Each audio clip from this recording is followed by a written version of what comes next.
Right, and Professor Freilich, while that is where Israel stands now, just to paint a comprehensive picture for our viewers, President Donald Trump has said that Iran is being demolished ahead of schedule. This is what he has said, and claiming that its air forces and air defense are essentially gone. Meanwhile, the Iranian side is saying that they are ready to carry on the counteroffensive, for as long as it takes, and they are ready for a prolonged fight here. Now, given the trajectory that we're on and based on what we know so far, how far do you think can Iran realistically sustain itself? Well, I think for the Islamic Republic, this is an existential moment.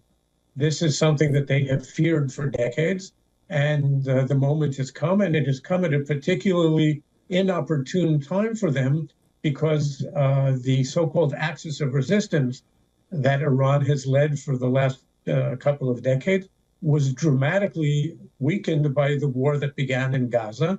So Hamas is a shadow of its former self. It's basically been decimated. And Hezbollah has similarly been downgraded. It has maybe 20% of the arsenal that it had just a year and a half ago.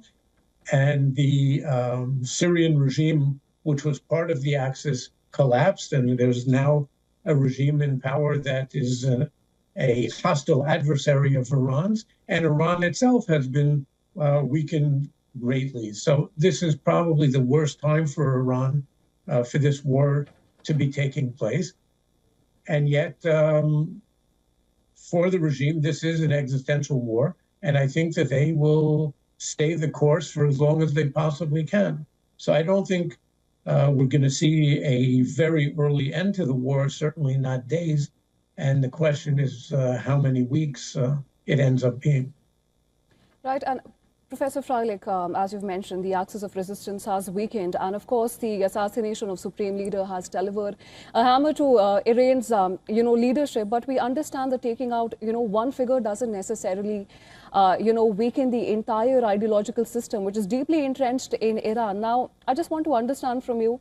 Now, could this instead, this overwhelming use of force that Iran is experiencing right now, could it also consolidate the hardline factions and trigger a survival response from Iran, perhaps?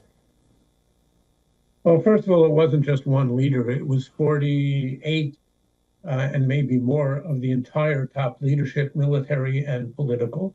And this comes on top of the war back in June, in which 30 senior IRGC leaders were killed as well. So an entire level or levels of Iran's leadership have been removed from the scene.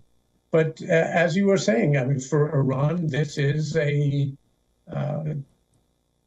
for the regime, this is critical. And I think they will try to stay the course for as long as they can. And the question is whether the US and Israeli pressure will prove to be so heavy that the regime will collapse sometime in the immediate future, or maybe actually the war will end and we'll only see the after effect, which might be weeks or months down the line or even beyond. Remember, this is a very, very, very unpopular regime. Maybe 20% of the public still supports it, and the other 80% would like to see a different one in power. Maybe this war will create an opening for them to take to the streets and manifest public sentiment in other ways. That being said, there are these attacks, of course, from the US-Israeli campaign that's taking place is, of course, all over Iran, including medical universities. Do you think instead of actually, you mentioned that, of course, the people there want a change of regime, as you mentioned, but what if it is this attack is triggering, and inciting a feeling that they want to stand up for the regime? Would that ever happen, that they would, Trump has been saying that Iranian people should rise for a regime change. What if it's a different scenario where the Iranians who are suffering now from the attacks also want to still stick with the regime and the IRGC who have now taken control in Iran? Well, let me answer your question maybe by asking a question, which is, so given the potential for a rallying around the flag type of response in Iran, which we do not seem to be seeing, but if that is the case or were to be the case, is that a reason not to launch the war? This is a heinous regime, okay? It's a regime which oppresses its own people brutally. It just slaughtered somewhere between maybe 10 and 30,000 of its own people in the demonstrations back in January.